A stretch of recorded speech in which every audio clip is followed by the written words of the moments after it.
So it's well known that principle of induction and well ordering principle for natural numbers are equivalent.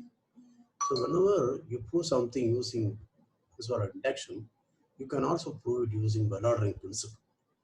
But well ordering principle can also be used in a somewhat ingenious way. Let me say that way. Okay, let us look at it. The way is, suppose I look at the subset as you want to prove for all natural numbers n some property p is true. Okay, whatever the property.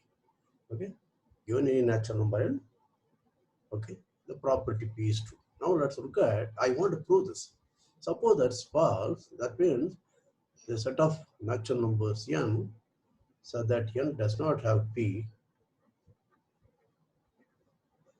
Okay, this is non-empty.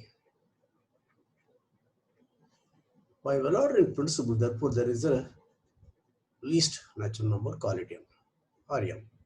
Let m be the least element of s. Okay. Now, so that means if you give me any k which is less than m, k must satisfy p, right? So this leads to some kind of, you can use this information to arrive at a contradiction. How do you do that? I will illustrate a very simple example. Suppose this is the theorem I want to prove. Any natural number n greater than 1 given anything, okay, there is a prime p so that p divides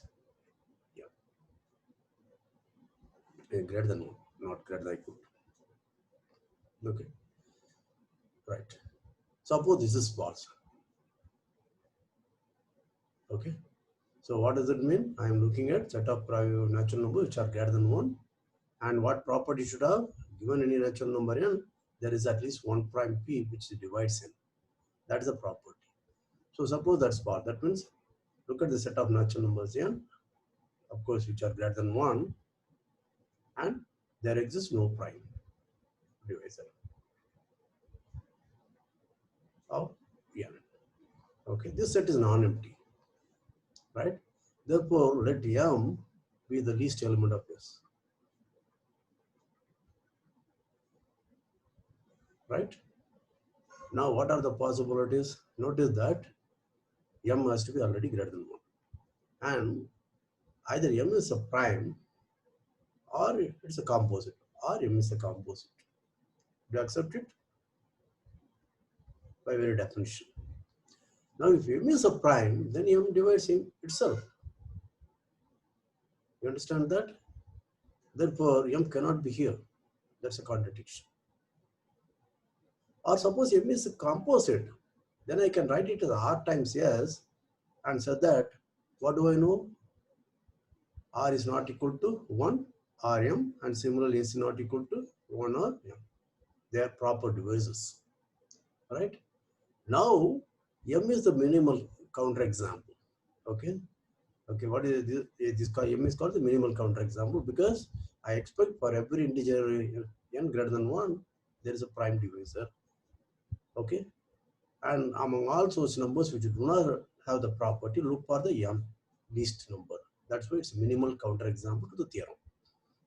Now, since r is less than s, therefore, we know that 1 less than r less than m, and similarly 1 less than s less than m. Therefore, what do I know?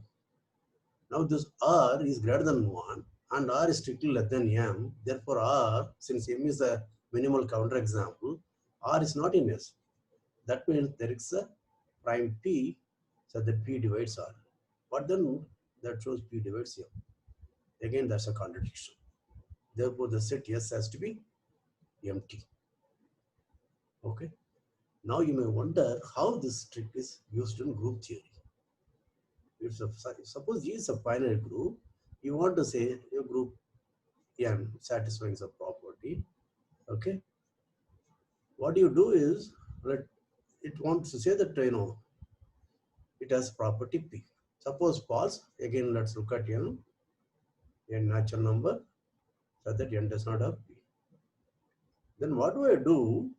All groups of order n has the property p. That's all you want to say. Right? Suppose that's false, that means this set m has a least element, call it M, and that means there is a group G whose order is M, and such that G does not have P.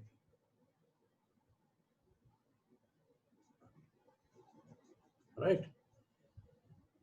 Now, if I take any proper subgroup, okay, of H of G, then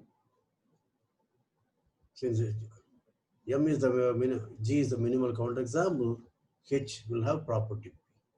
And suppose if suppose I find a H a proper subgroup, which is also normal G, then let's look at G mod H. This cardinality will be less than mod G. Therefore, this will have property P. Using this, we can arrive at some quantitation. This is a trick.